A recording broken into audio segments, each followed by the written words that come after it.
वंदे मातरम मित्रों, हमारे देश का दुर्भाग्य था कि जब हमारे देश आज़ाद हुआ तो हमें सरदार पटेल जैसे लौह पुरुष के बदले जवाहरलाल नेहरू जैसे रीढ़ विहीन प्रधानमंत्री मिले, जिनके पास भविष्य के प्रति कोई दूरगामी दृष्टि नहीं था।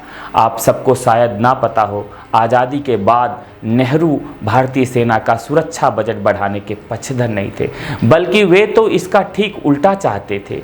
उनको देश की सेना के लिए संसाधन खरीदना पैसे की बर्बादी लगता था। वे कहा करते थे कि हमें तो सेना की आवश्यकता ही नहीं है।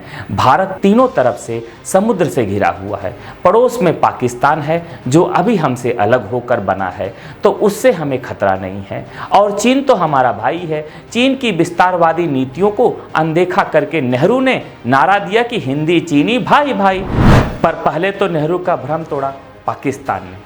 भारत पर 1948 में आक्रमण करके और फिर नेहरू के प्रिय नारे हिंदी चीनी भाई भाई को ध्वस्त किया चीन के राष्ट्रपति जो इन लाई ने। भारत पर 1962 पर आक्रमण करके जिस चीन को नेहरू भाई बता रहे थे, उस चीन ने हमारे अरुणाचल प्रदेश और लद्दाख पर हमला बोल दिया।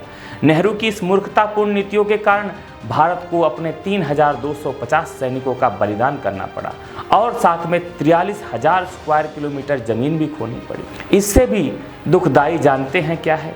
1962 के भारत चीन युद्ध के दौरान नेहरू ने इंडियन एयरफोर्स यानी भारतीय वायुसेना को चीन पर हमला करने की अनुमति नहीं दी।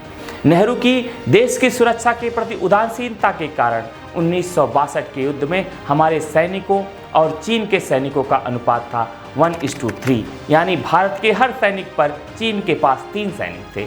ये दिखाता है कि चीन युद्ध के लिए कितना तैयार था, परंतु इसके बाद भी नेहरू ने वायुसेना को अनुमति नहीं दी। यदि चाचा नेहरू ने तब भी भारत के जवानों को छूट दे दी होती तो उस युद्ध के परिणाम कुछ और होते। परंतु नेहरू जी ने अपने वर्ल्ड लीडर की छवि को बचाने के लिए, अपने पंचशील के खोखले सिद्धांत को मनवाने के लिए हमारे जवानों की बलि चढ़वा देना उचित समझा। राहुल गांधी की क्या औकात जो नरेंद्र मोदी जी को सुरक्षा संबंधी विषयों पर ज्ञान दे। जिनके घर खुद शीशे के बने होते हैं वे औरों के घरों पर पत्थर नहीं मारते जानी। पहले तो शहजादे राहुल गांधी देश को ये बताएं कि उनके परनाना नेहरू ने भारत चीन युद्ध के दौरान एयरफोर्स को हमला करने की अनुमति क्यों नहीं दी।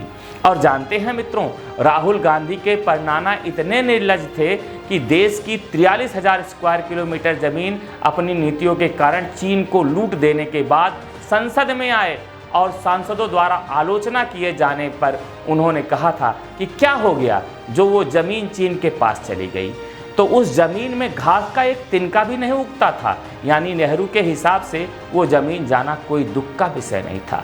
नेहरू के उस उत्तर का प्रत्युत्तर देते हुए सांसद महावीर त्यागी जी खड़े हुए और उन्होंने अपनी टोपी हटाते हुए उन्होंने नेहरू से पूछा था कि मेरे सर पर बाल नहीं है तो क्या ये भी चीन को दे दिया जाए। इनके इस उत्तर के बाद पूरी संसद सुन्न हो गई थी। तो मित्रों, ये था कांग्रेस का देश की सुरक्षा के प्रति दृष्टिकोण। कोई कांग्रेसी मोदी जी की सुरक्षा नीति पर कुछ कहे तो उसे ये किस्सा बता दीजिएगा। जय हिंद।